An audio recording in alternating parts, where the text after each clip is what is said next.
को अक्षय तृतीया महोत्सव की बधाई हो। खूब खूब शुभकामनाएं, खूब खूब बधाई है। खूब सुंदर घर जाकर के, वैसे तो करके आए होंगे कुछ लोग, ठाकुर जी को सुंदर चंदन पधराना। आज से ठाकुर जी के उष्ण काल की सेवा का नियम शुरू हो जाता है। ठाकुर जी बढ़िया चंदन धारण करते हैं। हमारे ब्रज में तो कई ठाकुर चंदन की ही पोशाक पहनेंगे, पूरे अंग पे ठाकुर जी चंदन धारण करते हैं। ठाकुर जी को कोई भी वस्तु पधराने का अभिप्राय क्या होता है? जगत कल्याण। कि हे नाथ, हम पूरे विश्व की सेवा तो नहीं कर सकते, पर पूरा विश्व आपके भीतर विराजमान है, इसीलिए हम आपको ही चंदन पधरा रहे हैं, ताकि पूरे विश्व को आप शीतलता प्रदान कर दो। हम ठाकुर जी को चंदन देते हैं, ठाकुर जी को 56 भोग पधराते हैं। हे नाथ, आप आरोग्य लो, इस जग में कोई भूखा ना रहे। आप आरोग्य लेंगे तो सब लोगों को अन्न प्राप्त हो जाएगा। हमारे वृंदावन में ठाकुर जी को फूल बंगला धराते हैं। बिहारी जी में राधा, क्या अद्भुत फूल बंगला, 3 किलोमीटर दूर से सुगंधी आने लगती है पुष्पों की। क्यों पधराते हैं ठाकुर जी को? कि ठाकुर जी आप ऐसे शीतल कुंज में विराजमान होकर के कृपा करना, जिन जिन पर आपकी दृष्टि पड़े उन सबको ऐसी शीतलता आप प्रदान कर देना। हम ठाकुर जी को निवेदित करके एक प्रकार से वृक्ष की जड़ में जल डाल रहे हैं। सारे पत्ते और डालें अपने आप उसी से सिंचित हो जाती। तो आज अक्षय तृतीया, और ऐसा हमारे आज बिहारी जी के चरण दर्शन हो रहे होंगे वृंदावन में। साल में एक ही बार होते हैं ठाकुर जी के चरण दर्शन। इसके पीछे भी बड़ी सुंदर लीला हमारे ब्रज में बताते हैं कि जो ठाकुर जी के चरण देख लेता है उसको नरक नहीं जाना पड़ता, उसको नरक के दर्शन नहीं करने पड़ते। तो एक दिन यमुना जी ठाकुर जी से बोली कि हमारे भैया आपसे मिलने आए, मतलब ठाकुर जी के साले साहब। कौन है ठाकुर जी के साले? यमराज। ठाकुर जी ने कही, कहो भैया साले साहब कैसे आए? बोले, आप तो हमारा व्यापार बंद कराने के उम्मीद में हैं। आप तो चाहते हैं कि हमारा जो नरक है वहां के सब किवाड़ बंद हो जाएं। ठाकुर जी बोले, क्यों? बोले, बिल्कुल अनावृत निरावृत चरणों के दर्शन आप सबको करा देते हैं। लोग कुछ भी करके आते हैं, आपके चरण देख लेते हैं और नरक दर्शन नहीं करना पड़ता। फिर संचिंतयेद भगवतश्चरणारविंदम वज्रांकुशध्वज सरोरुहलांचनाट्यम उत्तुंग रक्त विलसन नख चक्रवाल ज्योत्स्ना विराहत महद हृदयांधकारम। कपिल देवूति संवाद में भगवान कहते हैं चरण दर्शन की महिमा कितनी है। तब यमुना जी और श्री यमराज जी के सुख के लिए ठाकुर जी ने चरण दर्शन एक ही दिन, अक्षय तृतीया के दिन। लेकिन हमारे ठाकुर जी बड़े चतुर हैं, ऐसी तिथि चुनी है चरण दर्शन कराने की, एक बार देख लो अक्षय हो जाता है। आज अक्षय तृतीया है। आज अगर आपने ठाकुर जी के, बिहारी जी के चरण देख लिए तो 365 दिन के दर्शन हो जाएंगे एक साथ ही, अक्षय हो जाता है। आज जो करो सब अक्षय हो जाता। अक्षय मतलब जिसका क्षय नहीं हो सकता, जिसका नाश नहीं हो सकता। आप चाहे उसके बाद में अपना व्यवहार स्वभाव पाप युक्त कर लीजिए, लेकिन आज के दिन जो किया गया है उसका क्षय कोई पाप नहीं कर सकता। इसलिए अक्षय तृतीया ठाकुर जी ने आज का दिन चुना अपने चरण दर्शन का। अगर आज हमारे दर्शन, तो ठाकुर जी बोले एक दिन चरण दर्शन कराएंगे, तो यमराज जी बड़े खुश हो गए। लेकिन फिर भी यमराज जी के यमलोक में भीड़ नहीं हुई। यमराज जी बोले, अब तो एक ही दिन दर्शन करा रहे हैं बिहारी जी, फिर क्यों भीड़ नहीं हो रही? तब पता किया कौन सी तिथि को करा रहे हैं। बोले अक्षय तृतीया को करा रहे हैं। इस दिन करने से अक्षय हो जाता है। इतना गुना फल मिलता है कि एक जीवन में अगर एक बार चरण दर्शन कर लो, जीवन भर ना करे तो भी उसका कोई बाल बाका नहीं कर सकता। उसको एक ही बार में संपूर्ण जीवन का फल प्राप्त हो जाता है। ठाकुर जी बड़े दयालु हैं, बड़े करुणा निधान है, इसलिए आज का दिन चुना ठाकुर जी। आज के दिन दान का बड़ा विधान है। लोग कहते हैं कि आज दान करने से अक्षय होता है, धन पवित्र होता है, आदि आदि पवित्र। हम ऐसा एक भाव रखते हैं कि दान करने से अगर आज अक्षय होता है तो ऐसी वस्तु का दान कीजिए जिसके अक्षय होने से भगवत प्राप्ति। जैसे आज जो आगे आवे, जो सामने पड़ जाए आपके, उसको भगवान नाम का दान करो। किस लिए? कि नाम अक्षय हो जाए। आपके सामने जो आवे उसको प्रेम का दान करो ताकि आपका प्रेम अक्षय हो जाए। धन अक्षय करने से, स्वर्ण अक्षय करने से, चांदी अक्षय करने से कोई लाभ नहीं है, सब रह जाएगा यहीं पर। लेकिन हरि नाम साथ जाएगा। हरि नाम से तेरा काम बनेगा, हरि नाम से तेरा काम बनेगा, हरि नाम ही तेरे साथ चलेगा, हरि नाम ही तेरे साथ चलेगा, हरि नाम लेने वाला, हरि नाम लेने वाला, हरि नाम गाने वाला, हरि नाम गाने वाला, हरि का है प्यारा,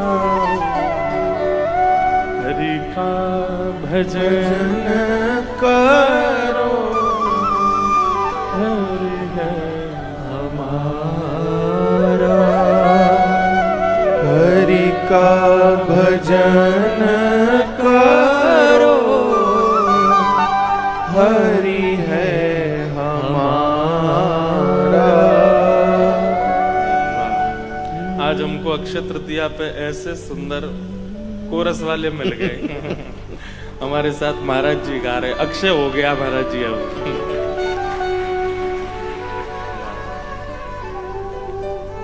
सौभाग्य है ऐसे महापुरुष जिनसे सदैव सीखा है, जिनसे सीखने को मिलता है। वो सन्मुख बैठ करके आपको सुन रहे हैं, आपको देख के प्रसन्न हो रहे हैं।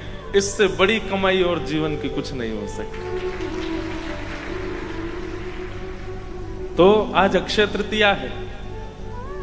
धन धान्य तो दान रोज करना चाहिए, लेकिन आज तो नाम का दान करो, आज तो ज्ञान का दान करो, आज तो प्रेम का दान करो ताकि वो अक्षय हो जाए। आज चाहे जो कोई कुछ कर दे, गुस्सा भी आ रहा हो, क्रोध करना नहीं, अक्षय हो जाएगा। नहीं तो गुस्सा नहीं करना, आज क्रोध नहीं करना, गुस्सा नहीं करना, किसी को डांटना नहीं, फटकारना नहीं। आज जो करोगे सब अक्षय होगा। किसी का मजाक मत उड़ाना, सब अक्षय हो जाएगा। आज तो भैया एक क्षण भी हरि स्मरण के बिना ना निकले ताकि वो अक्षय हो जाए, वो अक्षय हो जाए।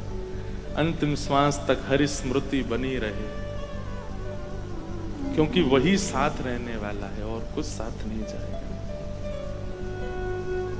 हमारा सौभाग्य है कि हम तो कथा कर रहे हैं और इतने सारे संतों की उपस्थिति में कर रहे हैं, इनकी साक्षी में कर रहे हैं।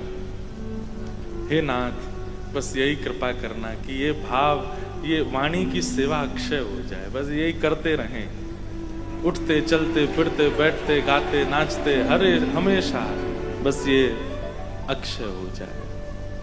आप सबको बहुत बहुत शुभकामना। आज श्री रैदास जी महाराज, रैदास जी के चरित्र में ऐसा भाव आता है महाराज जी कि जब उनको ठाकुर जी प्राप्त हो गए और उनकी सेवा करते थे तो रैदास जी खूब भ्रमण करते थे, सब जगह धाम जाते थे, सब जगह दर्शन करते थे। ठाकुर कभी बद्रीनाथ गए, कभी द्वारिका गए, तीर्थों में ही भ्रमण करते रहते थे। लेकिन जब से उनके ठाकुर जी की सेवा विराजमान हुई घर में, तो सब जगह ठाकुर जी को ले जाना संभव नहीं हो पाता, प्रसाद और शुद्धि की व्यवस्था नहीं हो पाती थी। तो रैदास जी क्या करते, अपने ठाकुर जी को तैयार करते और तैयार करके मन विचार करते, जय जय आज कहाँ चलोगे घूमबे, चलो आपको बद्रीनाथ दर्शन करा लाते हैं। तो अपनी कुटिया की एक खिड़की के ऊपर लिख देते थे श्री बद्रीनाथ धाम, और अपने ठाकुर जी की चौकी उठाते, 2-4 बार बीच में घुमाते और श्री बद्रीनाथ धाम में ले जाके, ओ हो बद्रीनाथ आ गए, क्या ठंडी बिहार चल रही है ठाकुर जी, देखो बर्फीले पहाड़ चारों ओर, अलकनंदा जी बह रही हैं, कितना सुंदर लग रहा है।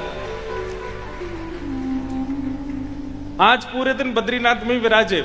उस दिन सामग्री भी वो बनती थी जो शीतकाल में पाई जाती है, शीतकाल की सामग्री, ठंडी सामग्री नहीं। स्वेटर पहन करके घूम रहे हैं, शॉल ओढ़ रखी है, ठाकुर जी को भी शॉल पहना रखी। जेठ के महीना में भीषण गर्मी है बाहर कुटिया के, लेकिन भीतर तो महाराज उनका बद्री।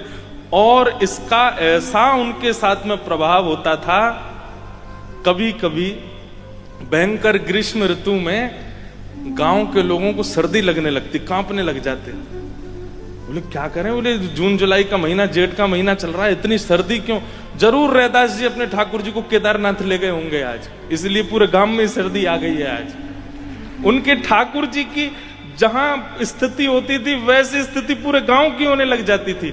हम कह रहे हैं गांव की तो नहीं होगी, लेकिन अगर कोई एक भक्त जोधपुर में ऐसा हो जाए, सब उसके घर के बाहर, भैया आज तू एक काम कर, बद्रीनाथ का चिंतन कर ले, बहुत गर्मी पड़ रही है बाहर, पूरे जोधपुर में लेकर हवा तो चल जाए। स्मृति भक्ति में, स्मरण भक्ति में ये सामर्थ्य है कि आप जो स्मरण करेंगे वो आपके तन के साथ घटने लगेगा। इसी को हमारे वृंदावन में महाराज जी मानसी भक्ति कहते हैं,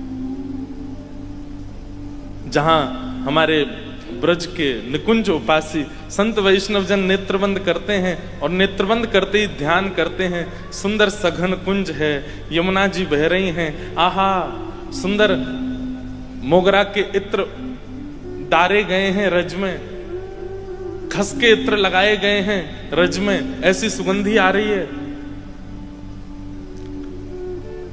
कुंज निकुंज में सुंदर मोगरा के पुष्पों से सजावट की गई है, ठाकुर जी का रत्न जटित सिंहासन विराजमान है, उस पर चंदन के छींटे पड़े हैं। प्रिया प्रियतम दोनों ऐसी पीतांबरी नीलांबरी पहन करके, पामन में नूपुर धारण करके मधुर चाल से चलते आ रहे हैं, छत्र चमर लेकर के सखियां चल रही हैं। और हमारी सेवा क्या है, बोले हमको आज ठाकुर जी ने सेवा दी है, दूर खड़े है कि पंखा जलो, हम पंखा जल रहे हैं और ठाकुर जी हमारी सेवा स्वीकार कर रहे हैं। आप निश्चित मानिए, हमारे ब्रज के जो संत मानसी सेवा में जाते हैं, जब वो चिंतन करते हैं और चिंतन करते उनके भाव में आता है कि यहाँ रज में आज मोगरा का इत्र है, वो जिस कक्ष में बैठे होते हैं वहां अपने आप मोगरा की सुगंधी आने लग जाती है। वो यदि विचार कर लेते हैं कि आज सुंदर आकाश में घनघोर बादल छाए हैं और रिमझिम वर्षा हो रही है, तो भले ही बाहर बादल ना हो, लेकिन उनके वस्त्रों पर, उनके मुखार बिंद पर, उनके केश पर छोटे छोटे बिंदु प्रकट हो जाते हैं, मानो जैसे सच में वर्षा हो रही हो। स्मरण भक्ति सामान्य नहीं है।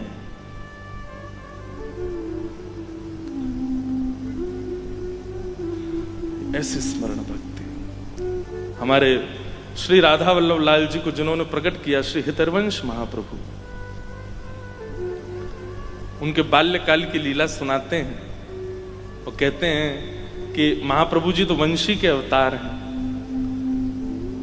तो जब आपके पूज्य पिताजी महाराज अपने ठाकुर की सेवा करते थे, तो छोटे से श्री महाप्रभु जी, हितरवंश महाप्रभु दूर खड़े होकर के देखते थे। उनकी इच्छा होती थी कि मैं भी सेवा में जाऊं, लेकिन छोटा बालक जानकर के पिताजी दूर रखते थे, लड़ते थे पिताजी से, मुझे भी सेवा का अवसर दीजिए। कभी जिज्ञासा करते थे, मुझे भी सेवा करनी है ठाकुर जी की।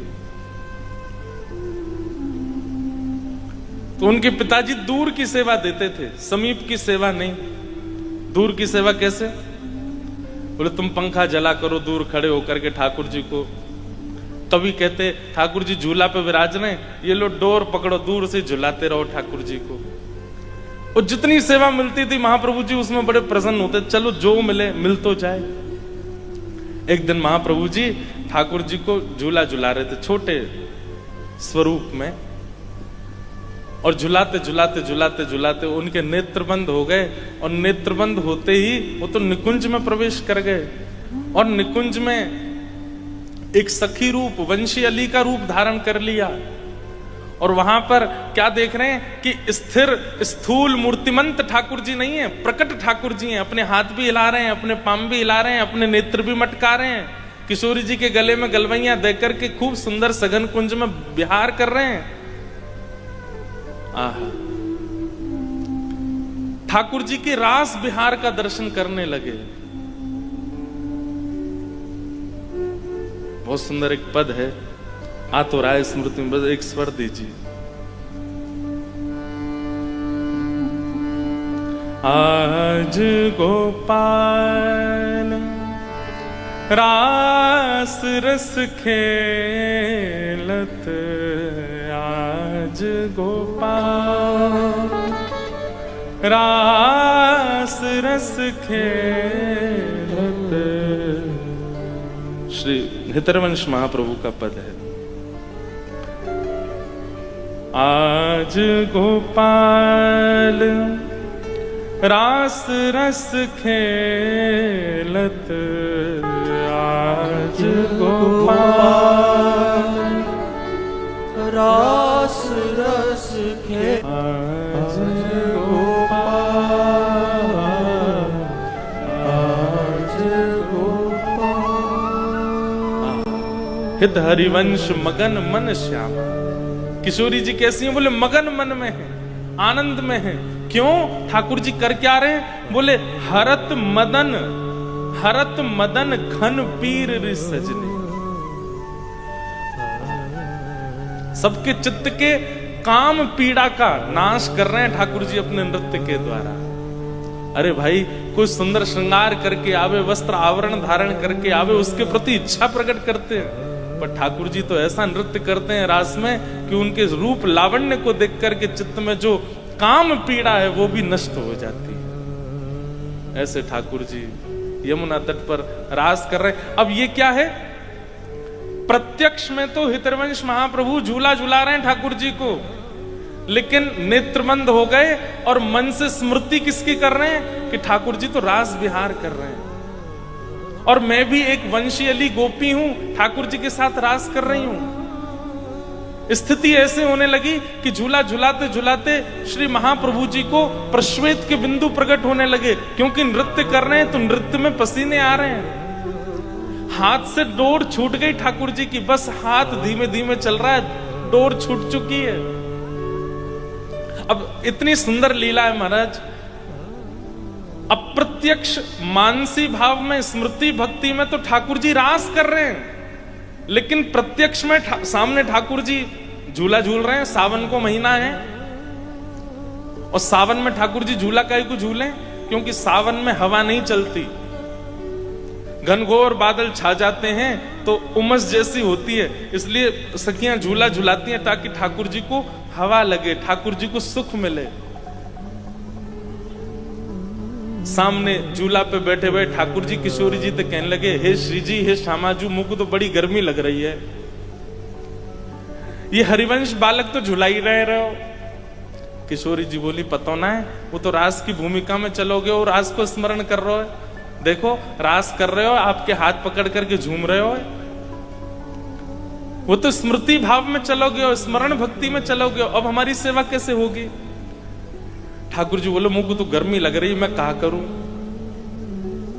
किशोरी जी बोली, अब कछु तो करो, गर्मी तो मुझको भी लग रही है। सो इतने में प्रत्यक्ष ठाकुर जी जिनकी सेवा होती थी वे सचल हो गए, और सचल होकर के अपने झूला से नीचे पाम लटका लिए और अपने पैर के अंगूठा से टेक दे दे करके झूला झुला रहे हैं, अपने आप को स्वयं ही झुला रहे हैं। क्योंकि किशोरी जी को भी श्रम है, क्योंकि हरिवंश बालक तो स्मृति स्मरण भक्ति में चलोगे हो। यहां ठाकुर जी पैर से टेक दे दे करके झूला आगे पीछे कर रहे। किशोरी जी तो बड़ी प्रसन्न, हाँ अब ने एक सांस आई, अब ने एक हवा लगी, लेकिन ठाकुर जी तो और थक गए। पहले ही पसीना आ रहा और नेक पामन ते जोर जोर ते झुलाने लगे तो और थकान है गई। सो ठाकुर जी ने कहा कि अपनी पीताम्बरी के सब्र छोड़ जो बांधवे के हूं में वो सब खोल लिए और पीताम्बरी उतार करके अपनी माला वाला उतार करके सब धर दें। बोले मुझे तो बड़ी गर्मी लग रही है, कहा करूं।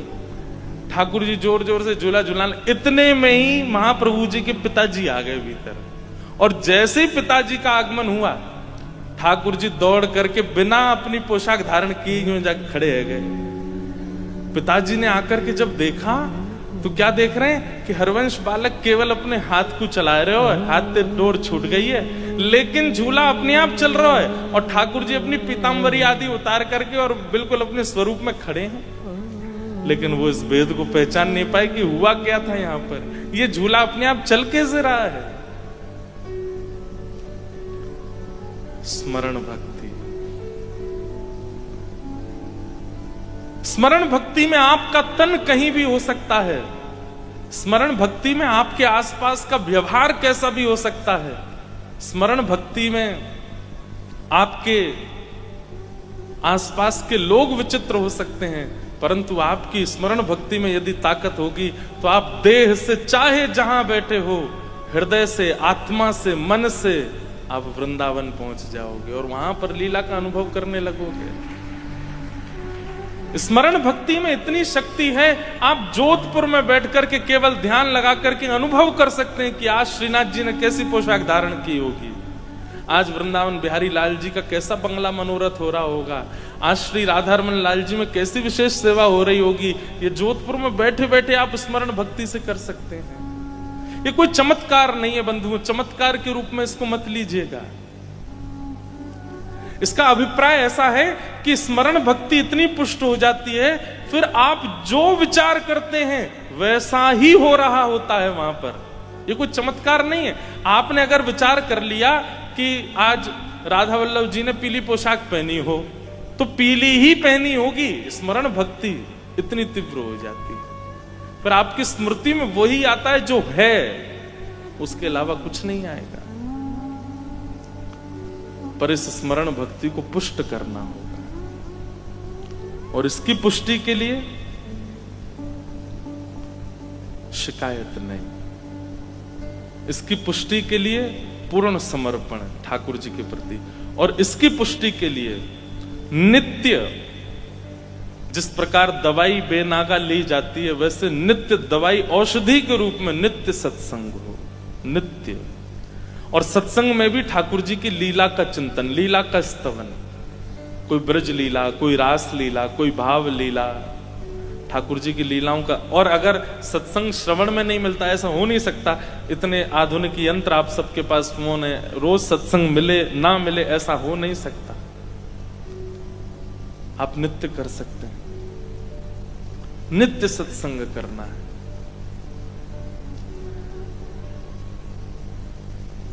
ये तीन कार्य, सत्संग, समर्पण और बिना शिकायत के, बिना अर्जी के, बस जैसे राखो तैसे रहूं, जैसे से राखो तैसे रहूं। फिर जैसी स्थिति परिस्थिति व्यवस्था वो स्वीकार। तीसरा स्थिति कह दूं तो स्वीकारीकरण, जैसी व्यवस्था अवस्था मिल जाए वो स्वीकार है। इन तीनों से स्मरण भक्ति पुष्ट होती है। अच्छा, एक स्मरण भक्ति का हमारे ब्रज का नियम है, वो और हम आपको थोड़ा कह दें कि जब आप स्मरण में जाते हैं, ठाकुर जी का स्मरण करते हैं, तो अभी आप राधा रमण जी का स्मरण करते हो, राधा वल्लभ जी का स्मरण करते हो, बिहारी जी का स्मरण करते हो, श्रीनाथ जी का स्मरण करते हो, जहां आपकी रुचि उनका स्मरण करते हो। स्मरण में क्या विचार करते हो? मंदिर में ठाकुर जी विराज रहे हैं, ऐसी पोशाक पहनी है, श्रृंगार आदि, इतने मात्र ये प्रारंभिक स्मरण हो सकता है, लेकिन रोज यही स्मरण नहीं करना है। फिर अब उस स्मरण में थोड़ी परिवर्तन लाओ। अब कैसा परिवर्तन? अपने हृदय कुंज में ही एक सुंदर निकुंज बनाओ अपनी मति के अनुसार।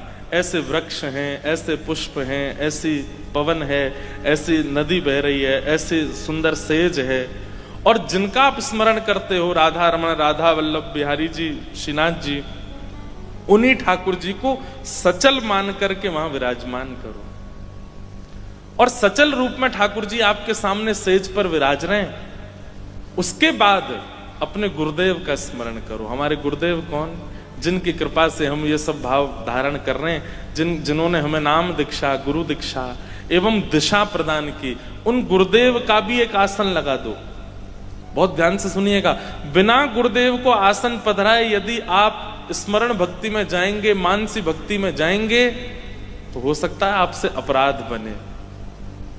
इसलिए गुरुदेव को वहां विराजमान कर दो, गुरुदेव हमारे बैठे। और उसके बाद स्वयं की जो सेवा आप करना चाहो वो सेवा ठाकुर जी से करो, वार्ता करो, ठाकुर जी की कुछ सुनो, अपनी कुछ सुनाओ। सखा भी आए, मधुमंगल श्रीदामा, ठाकुर जी का स्मरण।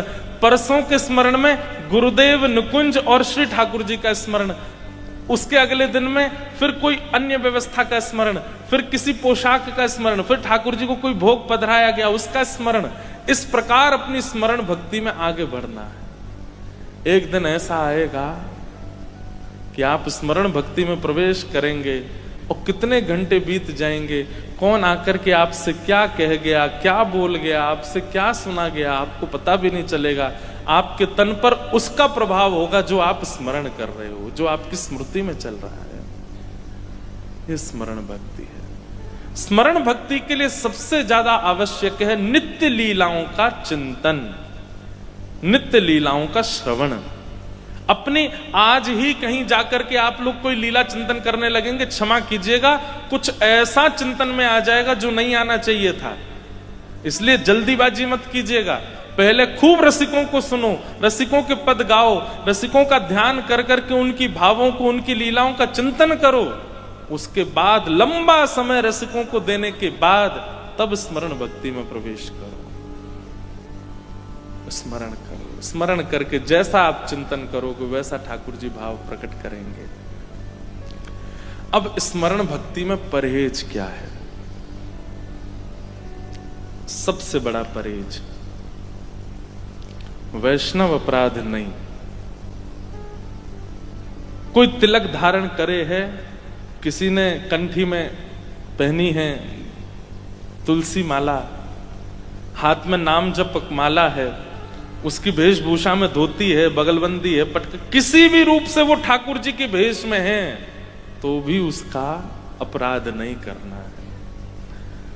ये सबसे बड़ी बाधा है स्मरण भक्ति में। परहेज किसका करना है? कैसा भी कोई वैष्णव सामने आ जाए उसके प्रति आपको भाव ही रखना है। हम कह रहे हैं कि वो आपके सामने ऐसा कुछ कर दे जो आप बर्दाश्त ही नहीं कर सकते, तो भी उसकी एक स्थिति ऐसी है, तिलक आदि कुछ भी उसने धारण किया। सीता जी को नहीं पता था कि रावण रूप बदल करके आया है, जानती थी। वो जगदम्बा है, पराम्बा है, वो सब जानती हैं। जो राम जी धनुष भंजन करने के बाद सीता जी की ओर चल रहे हैं तो पैरों में उनको पुष्प चुभ रहे हैं, ये तक अनुभव कर लेती हैं सीता जी। क्या उनको ये पता नहीं चला कि ये रावण है जो संत भेष धारण करके आया है? वे जानती थी, केवल इसलिए कुछ नहीं कहा और चल दी क्योंकि भेष संत का धारण किया है, वे भेष वैष्णव का धारण किया है। भक्तमाल जी में तो कहा जाता है कि भैया भक्त भेष, वैष्णव भेषधारी चाहे जैसे हो फिर भी उनका सम्मान करो। स्मरण भक्ति में परहेज यही है कि आप अपने मन में किसी वैष्णव के प्रति दोष प्रकट मत करो, क्योंकि अगर दोष प्रकट हुआ तो दोष प्रकट होती स्मरण भक्ति से निकुंज आ जाएगी। स्मरण भक्ति में जैसा जैसा विचार करोगे सब आ जाएगा आपके स्मरण भक्ति में, ठाकुर जी नहीं आएंगे। अच्छा, इसमें एक बात आती है मन में कि कोई व्यक्ति अगर स्वभाव व्यवहार से उचित नहीं है, केवल पोशाक वैष्णवों की धारण करता है, तो उसके प्रति हम भाव रखते हैं। इससे तो ठाकुर जी को भी बुरा लगता होगा ना कि भाई वो केवल आडंबर कर रहा है फिर भी तुम उसके प्रति भाव रखते हो। ठाकुर जी पर निर्णय छोड़ दीजिए, ठाकुर जी निर्णय करेंगे उसका, आप निर्णय मत कीजिए कि वो उचित है कि नहीं है। आप तो उसके समीप जाओ, आप तो उसको वंदन करो, वैष्णव अपराध नहीं। हमारे वृंदावन में एक महापुरुष रोज चिंतन करते थे ठाकुर जी का, निकुंज का। एक दिन निकुंज का चिंतन कर रहे थे और निकुंज में उन्होंने क्या देखा कि किशोरी जी ठाकुर जी के साथ में वन में विहार कर रही थी, और तभी किशोरी जी की दृष्टि पड़ी, एक सुंदर फल लगा है, पुष्प लगे हैं एक वृक्ष के ऊपर, और किशोरी जी जाकर के उछल उछल करके वो पुष्प तोड़ने का प्रयास कर रही हैं, लेकिन नहीं पहुंच पा रही वहां तक। श्याम सुंदर दूर खड़े खड़े देख रहे थे।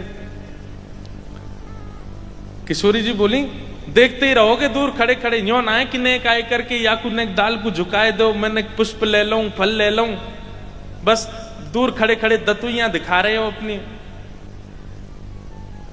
ठाकुर जी बोले, नहीं हम देख रहे कि नेकात तुम प्रयास करके देख लो श्यामाजू, फिर मैं आऊं। बोले मोते ना हेरो, आओ जल्दी, या को दो मुंह को ये पुष्प चाहिए, अपने केशन में सजाऊंगी, और फल चाहिए पाऊंगी। ठाकुर जी बोले मैं आऊं। इतने में ठाकुर जी आए और ठाकुर जी ने डाल पकड़ करके नीचे झुकाए दे, लो श्यामाजू तोड़ लो पुष्प। किशोरी जी उसमें से पुष्प तोड़न लगी, फल जैसे तोड़न लगी तो फल इतना भारी है कि वो आ नहीं रहे हो, तो ठाकुर जी बोले ऐसे नहीं, डाल पकड़ करके फल तोड़ो। तो किशोरी जी ने भी डाल पकड़ी, जैसे ही फल तोड़न लगे इतने में ठाकुर जी ने अपने हाथ से डाल छोड़ दी और किशोरी जी ने कस के पकड़ रखी, तो जैसे ही डाल ऊपर गई किशोरी जी भी बाकी संग में लटक गई ऐसे ऊपर थाड़ी है गई। ठाकुर जी बोले हाँ ऐसे ही रहो, आप ऐसे दिखता रहूंगा।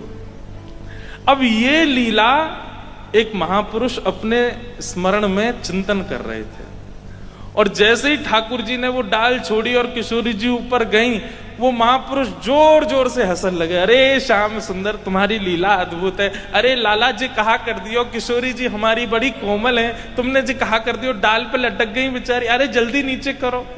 अब वो जोर जोर से हंसे, हंसते हंसते नेत्रों से आंसू आवे।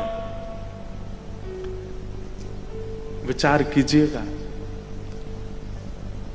इधर देखो, विचार कीजिएगा। वे तो केवल लीला स्मरण करके हंस रहे थे, लेकिन तभी सामने से एक ब्रजवासी जा रहा था, उसका एक पैर नहीं था और थोड़ा वो ऐसे अचक के चल रहे थे, और तभी ये महापुरुष हंसने लगे। तो उसको ऐसा लगा कि ये मेरी लाचारी पर हंस रहे हैं, मेरी दुर्बलता पर हंस रहे हैं। उनके मन में जैसे ये भाव आया मेरी दुर्बलता पर हंस रहे हैं, इतने में ही उन महापुरुष के चित्त में किशोरी जी ऐसी डाल पर खड़ी हैं और ठाकुर जी नीचे से हंस रहे हैं। बस यही दृश्य दिखते दिखते दिखते ठाकुर जी और किशोरी जी अंतर्ध्यान हो गए। क्यों अंतर्ध्यान हुए? क्योंकि वैष्णव अपराध बन गया। अब वो बाबा इतनी चिंता में आगे, बोले अरे ये लीला अधूरी कैसे रह गई, ये लीला यहीं पर विश्राम क्यों हो गई, ये आगे लीला का विस्तार क्यों नहीं हुआ। नेत्र बंद करके चिंतन करने लगे, ठाकुर जी से निवेदन करने लगे, हे श्याम सुंदर आप कहां चले गए, किशोरी जी कहां चली गई, आप दोनों अंतर्ध्यान क्यों हो गए। ठाकुर जी नहीं आए। सोचो, वर्षों की तपस्या, वर्षों की परिश्रम, वर्षों का ध्यान, वर्षों की जप, सब एक अपराध से सब नष्ट हो गया। खूब यमुना स्नान किए, खूब वृंदावन परिक्रमा लगाई, लेकिन पुनः स्मरण में ठाकुर जी नहीं आए। तब अपने गुरुदेव से जाकर के कहा, गुरुदेव ऐसे ऐसे सब लीला हुई, रोज ठाकुर जी चिंतन में आते थे, रोज ठाकुर जी स्मरण में आते थे, नित्य नित्य नूतन लीलाएं करते थे, कभी रुलाते थे कभी हंसाते थे, लेकिन पतो ना कहा भयो ऐसो, परसों ऐसी लीला है रही, मैं जोर जोर ते हंस रहे हो, पतो ना मेरी हंसी ते बुरो मान गए कि कहा है गए ठाकुर जी अंतर ध्यान है गए, अब मुंह को लीला दिख नहीं रही है। गुरुदेव ने तुरंत पूछा, बोले जब ठाकुर जी अंतर ध्यान हुए तो तुमने नेत्र खोल के देखा? बोले हाँ मेरे नेत्र खुल गए थे। बाहर क्या दिखा? बोले गुरुदेव कुछ नहीं, मैं बैठा था बस यही, और कुछ नहीं। बोले कोई व्यक्ति दिखा आसपास? तभी उन्होंने ध्यान से चिंतन कर, हाँ गुरुदेव, एक व्यक्ति था, उसके एक पैर नहीं थे, वो लाचार थे, थोड़े से जा रहे थे आगे, थोड़ा लंगड़ा रहे थे। गुरुदेव बोले, हो ना हो, तुम्हारी उस क्रिया से, तुम्हारी उस हंसी से उनको ऐसा लगा होगा कि तुम उनकी लाचारी पर हंस रहे हो, और वो कहीं ब्रजवासी होंगे, कोई वैष्णव होंगे, उनके बुरा मानने से ठाकुर जी तुम्हारे हृदय से प्रस्थान कर गए। जब तक वो तुम्हें क्षमा नहीं करेंगे तब तक ठाकुर जी नहीं आएंगे। क्या करूं गुरुदेव? बोले, भंडारा करो, सबको निमंत्रण दो, और जितने वैष्णव आवे, इसके दो ही उपाय हैं, या तो जिसके प्रति अपराध बना है वो तुम्हें क्षमा करे, और यदि वो तुम्हें अब नहीं मिल सकते हैं तो उनके बदले कम से कम 100 महापुरुष तुमको क्षमा करें, तब जाकर के वैष्णव अपराध दूर होगा।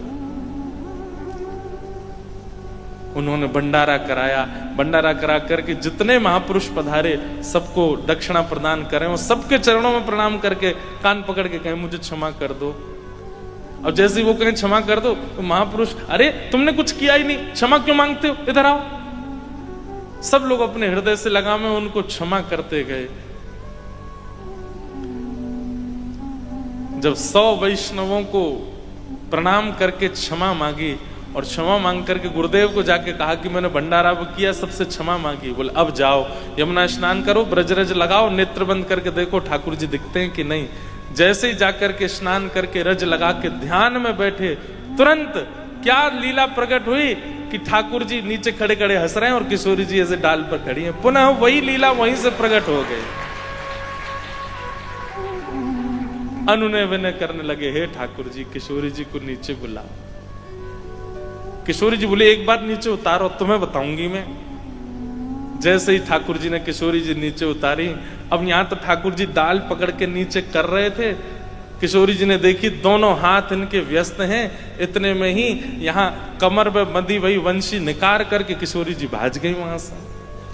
अब ठाकुर जी पीछे पीछे डोल रहे, हे श्यामा जी मेरी वंशी दे दो, हे किशोरी जी मेरी वंशी दे दो।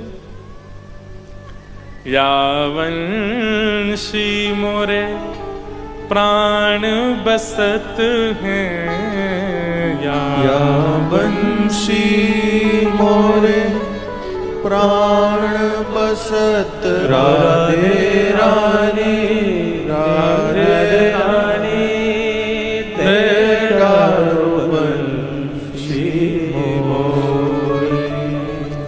आहा, वो महापुरुष इतने प्रसन्न हो गए कि अब मेरे चिंतन में पुनः ठाकुर जी आ गए। तब से उन्होंने नियम बना लिया, वो इतने एकांत में बैठ करके भजन करने लगे कि कहीं मानसी में वो हंस भी रहे हो तो सामने से कोई देख ना लेवे, और कहीं ये ना विचार कर ले कि मुझ पे हंस रहे हैं। क्यों? क्योंकि वैष्णव अपराध एकमात्र ऐसा है जिसके कारण आपकी भक्ति की क्षति होती है, आपके भाव की क्षति होती है, आपकी स्मृति की, स्मरण की क्षति होती है। पहले आप कथा सुनते थे, बहुत मन लगता था, लेकिन आजकल आपको नींद आने लग जाती है। इसका मतलब क्या है? कोई वैष्णव अपराध बना हुआ है आपसे। पहले आपका नाम जप बहुत बढ़िया चलता था, लेकिन आजकल आपको नाम जप में आलस आने लग गया है, ठाकुर जी की सेवा में आलस आने लग गया है। इसका मतलब कोई वैष्णव अपराध बना है आपसे। पहले ठाकुर जी की भोग सामग्री बहुत बढ़िया सिद्ध करते थे, लेकिन अब कभी चीनी ज्यादा हो जाती, कभी नमक तेज हो जाए, कभी मिर्ची तेज हो जाए, कोई वैष्णव अपराध बना है आपसे। इसीलिए सेवा में विघ्न आ रहा है। और सेवा में विघ्न तो चलो कई बार ऐसे ही आ जाते हैं, पर आपकी स्मरण भक्ति में यदि विघ्न आ रहा है तो इसका मतलब है कोई वैष्णव अपराध आपसे बना है।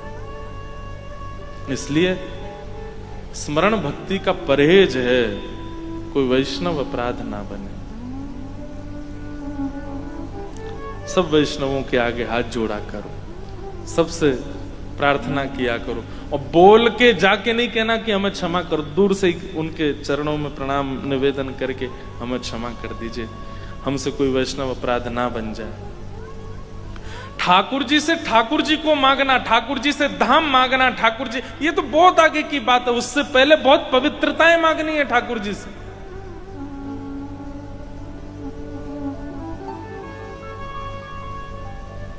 ऐसे भाव।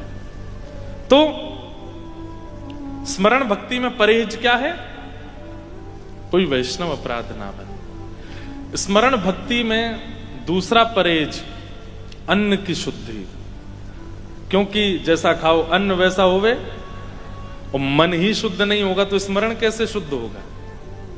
इसलिए अन्न की शुद्धि, केवल वो पाना है जो ठाकुर जी को भोग लगता है, जो ठाकुर जी को निवेदित नहीं हो सकता उसका आस्वादन नहीं करना है। हमारे ब्रज में एक संत थे, भोजन के बड़े शौकीन थे। जब अपने गुरुदेव से दीक्षा ली उन्होंने, तो गुरुदेव से कहा, गुरुदेव मुझे कुछ आज्ञा दे दो। तो गुरु जी ने भी ऐसी आज्ञा दी। बोले क्या? बोले केवल रोटी मठा से पाओगे आज के बाद, वो भी भिक्षा लेके। संत के तो हाथ पांव, वो जो नए नए संत बने थे हाथ पांव कांप गए उनके। बोले गुरुजी और जो चाहो कह दो, भोजन का तो कम से कम ये बोल दो कि बढ़िया पाया करूं मैं, बढ़िया पनीर की सब्जी बने, गड्ढे की सब्जी बने, मिर्ची बड़ा बने। बारात में सजने की सबसे ज्यादा छूट दो ही को होती है, दुल्हा और दुल्हन को। अब बेचारी दुल्हन का तो मेकअप है 500 रुपए वाला, और जो उसके संग में सखियां खड़ी हैं वो 5-5 हजार का मेकअप करवा लें, तो ये तो अत्याचार है ना बेचारी के ऊपर। आपको प्रयास करना चाहिए कि आपकी अचकन, आपका स्वरूप दुल्हा से तो कम ही हो। कई बार ऐसा होता है कि दुल्हा बेचारा घोड़ी पे बैठा है, पर नीचे बारातियों में ही कोई इतनी जोर की शेरवानी पहन के आता, सब उसी को देखते रहते हैं। बोले दुल्हा तो नीचे डोल रहा है। एक बार महाराज जी, बताने वाली बात तो नहीं है, हमारी खुद की सबसे छोटी बहन, तीसरी वाली बहन जो है, उनके ब्याह में एक हमारे पिताजी के श्रोता हैं, पीछे पड़ गए। बोले महाराज जी की तो ड्रेस मैं बनाऊंगा मेरी। हमने कि भाई ऐसी कुर्ता धोती पहन लेंगे, हमको क्या है। बोले नहीं नहीं महाराज जी मैं बना के लाऊंगा। वो महाराज जी ऐसी अचकन बना के लाए कि हमारे जीजा जी फेल हमारे आगे। अब मैं पहन के जैसे ही निकला अपने कक्ष से बाहर, हमारी माता जी कहे, लाला जी कहा कर रहे हो तू है? बेचारे दुल्हे राजा की इतनी ज्यादा कढ़ाई नहीं है कुर्ता में जितना तू पहन के घूम रहा है। मैंने कि एक बार राउंड तो मार के आऊंगा मैं सब जगह। और तो और दुल्हा ही बोल पड़े, बोले भैया जाते बढ़िया तू मेरी पहन, मुझे अपनी दे दे। ये बात हम क्यों कह रहे हैं? चाहे रस का सुख हो, चाहे श्रृंगार का सुख हो, उसका अधिकार तो प्रिया प्रियतम को ही है। उसका अधिकार तो ठाकुर जी को है। उनका जितना हो सके सुंदर सुंदर प्रसाद बनाओ, सुंदर सुंदर उनका श्रृंगार करो, सुंदर से सुंदर उनका आवरण बनाओ, सुंदर से और फिर उस प्रसादी को अपने ऊपर धारण करो, उस प्रसादी को अपने ऊपर ले लो। जो भोग ठाकुर जी ने आरोगा उसको पालो। जैसे श्रृंगार किया हमारे महाराज जी, ऐसे श्रृंगार कर देते हैं, ठाकुर जी की प्रसादी अपने ऊपर धारण कर लो, वो तो ठीक है। पर कई लोग तो ठाकुर जी को भोग नहीं लग सकता वो भी पा रहे हैं, ठाकुर जी को जो श्रृंगार नहीं हो सकता वैसा श्रृंगार कर रहे हैं। ठाकुर जी को जो वस्त्र आभूषण जितने अच्छे ठाकुर जी को नहीं धराए उतने अच्छे स्वयं पहन के घूम रहे हैं।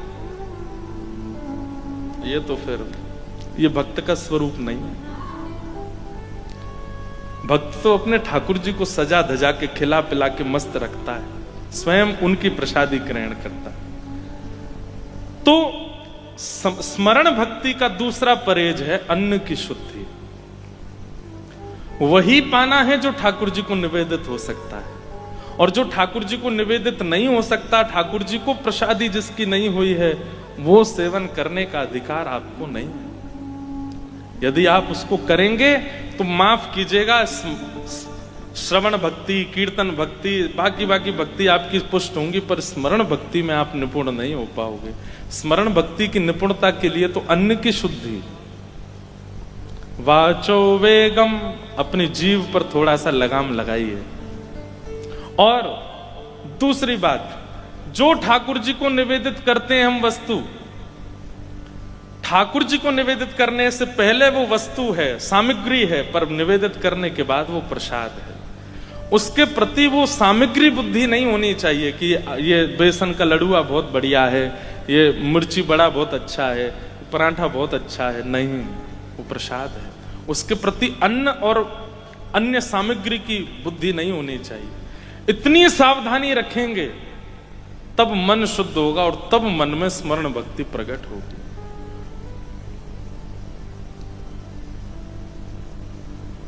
अन्न की शुद्धि, अन्न की शुद्धि और वैष्णव अपराध, ये दो परहेज हैं स्मरण भक्ति में। अगर ये दो किए जाएं तो निपुणता है। अब तीसरी बात, स्मरण भक्ति के आचार्य प्रहलाद जी, स्मरण भक्ति के परहेज, वैष्णव अपराध और अन्न की शुद्धि, वैष्णव अपराध से बचना और अन्न की शुद्धि रखना। अब स्मरण भक्ति के ठाकुर कौन है? बहुत रात भर विचार किया महाराज जी कि स्मरण भक्ति के ठाकुर कौन से हैं, स्मरण भक्ति के ठाकुर जी कौन से हैं, परंतु मन में विचार आया स्मरण भक्ति के ठाकुर नहीं है, ठकुरानी है। स्मरण भक्ति की तो ठकुरानी है हमारी किशोरी जी। किशोरी जी का तो स्मरण ऐसा है कि जब उद्धव गए वृंदावन और सब गोपियां अपने अपने स्वप्न बता रही थी राधा रानी को, हे किशोरी जी, श्याम सुंदर जब ते वृंदावन ते गए हैं तब ते हमारे स्वप्न में कोई गोपी के पीछे पीछे दौड़ते नजर आमे, कोई गोपी की मटकी उठाते नजर आमे, कोई गोपी के घर माखन चोरी करते नजर आमे, कोई गोपी को श्रृंगार करते नजर आमे। सब गोपियां अपना स्वप्न बता रही हैं कि हमारे रात्रि स्वप्न में ठाकुर जी ऐसे आते हैं।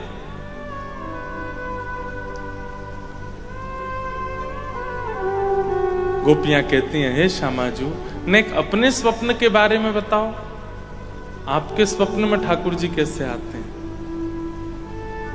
किशोरी जी प्रसन्न होकर के और थोड़े मंद मंद मुस्काते हुए कहते हैं, अरे तुम सबरी गोपी कितनी भाग्यशाली हो कि तुम सबके स्वप्न में श्री कृष्ण आवे। पर मैं तो कहा बताऊं, जाद नाते श्याम सुंदर वृंदावन छोड़ के गए, मेरी बैरिणी निद्रा भी उन्हीं के संग चली गई। तुम नींद आती है तो स्वप्न देखती हो, पर मोह तो नींद ही ना आवे। स्मरण भक्ति मतलब वो व्याकुल कर देती है, तब भोजन की इच्छा नहीं रहती, तब पान की इच्छा नहीं रहती, कुछ कहीं जाने की इच्छा नहीं होती, पर हम पा भी लेते हैं, हम खा भी लेते हैं, हम चले भी जाते हैं। इसका मतलब स्मरण भक्ति पुष्ट नहीं। किशोरी जी की स्मरण भक्ति तो देखो, 100 वर्ष बाद जब ठाकुर जी मिलते हैं कुरुक्षेत्र में, तब रुक्मणी जी किशोरी जी का दर्शन करने गई और दूध लेकर के गई हैं। वो संवाद तो बड़ा है, पर रुक्मणी जी का भाव ऐसा कि जैसे किशोरी जी के सन्मुख कहती हैं कि मैं आपके लिए उपहार में दुग्ध लाई हूं, तो किशोरी जी कहती हैं, रुक्मणी तुम्हारा उपहार स्वीकार है, पर जादना से श्याम सुंदर गए हैं व्रज वृंदावन से, वादिन से मैंने गौ सामग्री स्वीकार नहीं करी है। निद्रा और दुग्ध, ये दो स्वीकार सुख में किए जाते हैं, ये दो स्वीकार आनंद में किए जाते हैं, और मेरा आनंद तो श्री कृष्ण है। जब श्री कृष्ण ही मथुरा चले गए, द्वारिका चले गए, तो ये मैं आनंद कैसे कर सकूं?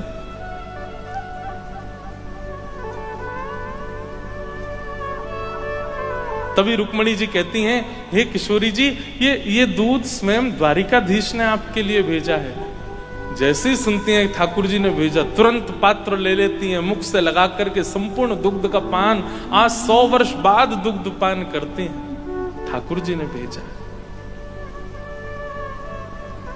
और दूसरा प्रसंग आता है कि जब श्याम सुंदर मिलने के लिए आए ठाकुर जी से, प्रसंग बहुत वृहद हैं और बहुत अद्भुत हैं। मैं ज्यादा उसमें प्रवेश नहीं कर रहा हूं, केवल सांकेतिक रूप से कह रहा हूं। जैसे ही ठाकुर जी आते हैं ना किशोरी जी के शिविर में कुरुक्षेत्र में, तो यहां किशोरी जी बैठी हैं सब सखियों के साथ। ठाकुर जी को वृंदावन से गए 100 वर्ष हो चुके हैं। और तभी सब सखियां बात करती हैं और किशोरी जी से कहती हैं, यहीं कुरुक्षेत्र में द्वारिका के लोगों का शिविर भी लगा है और हमने तो सुनी है आज सूर्य ग्रहण के अवसर पर श्याम सुंदर की पुष्प अर्चन चल रहे हैं, तुलसी अर्चन चल रहे हैं। किशोरी जी प्रसन्न होती हैं, अच्छी बात है, कुछ पुष्प अपने यहां से भी भिजवा दो ठाकुर जी की सेवा में। और अचानक बोलते बोलते किशोरी जी स्तब्ध हो जाती हैं। सब सखियां कहती हैं, हे श्यामाजू आप कछु कह रही, कहा भयो? किशोरी जी कहती हैं कि अभी व्यार चली और जो हवा आई है ना बाहर से, वाह वायु में श्याम सुंदर के अंग की सुगंधी आ रही है। अरे विशाखा ने जाके देखियो कहीं श्याम सुंदर तो नहीं आ रहे। विशाखा जी बोली, हे लाडली जी आपको तो ऐसी व्यार कितनी बार अनुभव हो चुकी हैं, पर हर बार हम देखवे जामे श्याम सुंदर नहीं। अरे उनको तो पुष्प अर्चन चल रहा है, तुलसी अर्चन चल रही, वो कैसे आएंगे यहाँ पे?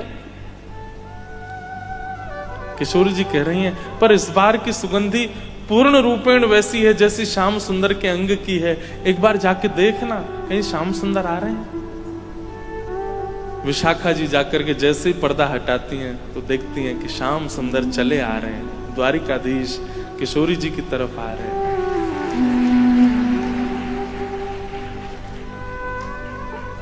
जैसे ही सन्मुख पधारे, किशोरी जी ने नेत्र नीचे कर लिए। सब सखियां स्तब्ध हो गई, अब क्या करें, क्या व्यवहार प्रकट करें, कैसे बोलें, क्या कुछ समझ नहीं पा रही हैं कोई भी। जिस सिंहासन पर किशोरी जी बैठी हैं, ठाकुर जी आकर के उसी सिंहासन से टेक लगा करके अपने मुकुट उतार करके और श्री किशोरी जी के चरणों पर हाथ रख करके बैठ जाते हैं। स्पर्श करते ही किशोरी जी का संपूर्ण अंग कंपायमान हो जाता है। किशोरी जी भी सिंहासन से नीचे आ जाती हैं, ठाकुर जी के बगल में बैठ जाती हैं और ठाकुर जी कहते हैं, किशोरी जी इतने वर्ष बाद आप मिली हैं, देखेंगे नहीं मेरी ओर? किशोरी जी कह रही हैं कि तब के देखे श्याम सुंदर तो चित्त से अभी तक निकल नहीं पाए, अब अगर देखूंगी तो फिर आगे स्थिति कैसी होगी, या भैसे में नहीं देख रही। ठाकुर जी ने ठोड़ी पर हाथ रख के अपनी ओर मुख किया और किशोरी जी जैसे ही ठाकुर जी को देखती हैं नेत्र सजल हो जाते हैं। थोड़ी देर तक निहारने के बाद किशोरी जी इशारा करती हैं, हे ललता विशाखा श्रृंगार पेटिका लेके आओ। और श्रृंगार पेटी आते ही किशोरी जी ठाकुर जी का जो द्वारिकाधीश वेश में हैं, उन्हीं द्वारिकाधीश का अब ब्रज के नंदन के रूप में श्रृंगार करती हैं। वैसी कटकाचनी पहनाती हैं, वैसी गुंजा माला पहनाती हैं, कमल के हार पहनाती हैं, कानन में सुंदर मकराकृत कुंडल धारण कराती हैं, सिर से मुकुट उतार करके पाग बांधती हैं, पाग बांध करके मोती पधराती हैं, सिर पर मोरपिच्छ धारण कराती हैं, सुंदर चंदन से पत्रावली बना करके खूब सुंदर कपोल तक का श्रृंगार कर देती हैं। अपने सुंदर नेत्रों से अंजन लेकर के ठाकुर जी के नेत्रों में पधराती हैं। और वही द्वारिकाधीश जो थोड़ी देर पहले राजकीय वेशभूषा में दिख रहे थे, किशोरी जी के स्पर्श हेते ही अब फिर से नंद नंदन ब्रज और चंदन जैसे दिखने लगे, ब्रज के ठाकुर जी के रूप में प्रकट हो गए।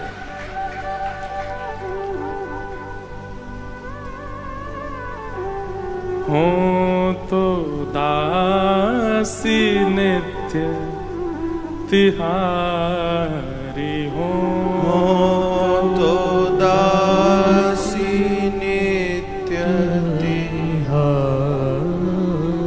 हमारे भाई जी महाराज षोडश गीत में किशोरी जी का भाव उद्गार प्रकट करते हैं ठाकुर जी के लिए।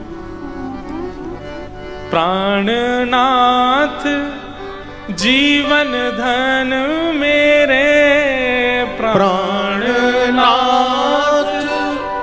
जीवन धन मेरे, प्राणनाथ जीवन धन मेरे,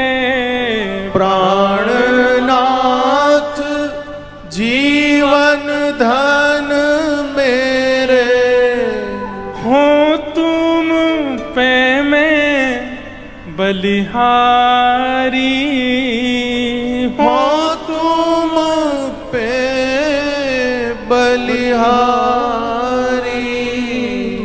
हो तो दासी नित्य तिहारी, हो तो दासी नित्य तिहारी। और ठाकुर जी का श्रृंगार किया किशोरी जी ने, और श्रृंगार करके केवल अष्ट सखियां हैं, किशोरी जी हैं, और ठाकुर जी के साथ श्री लाडली जी रास विहार करते हैं। 100 वर्ष बाद रास विहार हो रहा है। बंधुओं, निवृत्त निकुंज की चर्चाएं अलग हैं, निकुंज की चर्चाएं अलग हैं, कुंज की चर्चाएं अलग हैं। ये रास विहार कुंज में हो रहा है, जिस कुंज में सब लीलाएं हैं, द्वारिका लीला, मथुरा लीला, सब लीलाएं हैं। निवृत्त निकुंज में तो आज भी रास विहार होता है ठाकुर जी का, पर निकुंज की लीला में तो ठाकुर जी द्वारिकाधीश हैं। कुंज की लीला में द्वारिकाधीश के साथ ठाकुर जी, किशोरी जी रास विहार कर रहे हैं।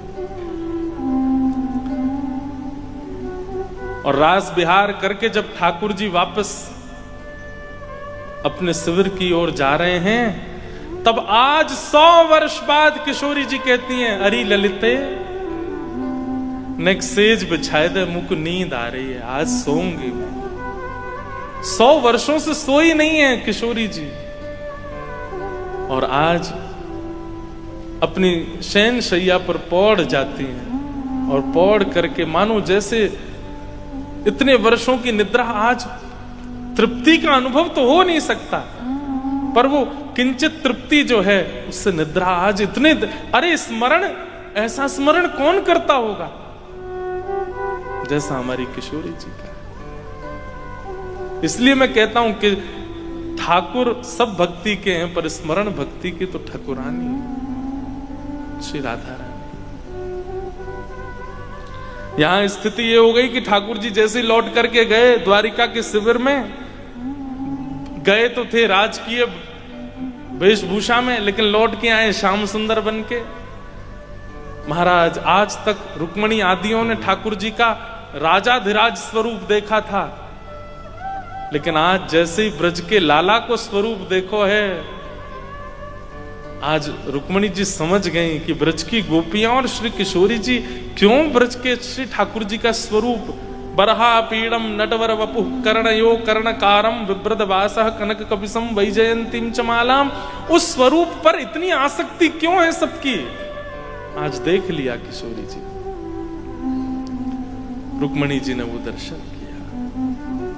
ऐसी हमारी श्यामा जो, हमारी लाडली जो निवृत्त निकुंज में तो एक क्षण के लिए भी ठाकुर जी से दूर नहीं होती, निकुंज में भी दूर नहीं होती, पर कुंज में तो जगत लीला है ना, उस जगत लीला में तो द्वारिका जाते हैं ठाकुर जी, मथुरा जाते हैं, और ये वियोग संयोग की स्थिति बनती है।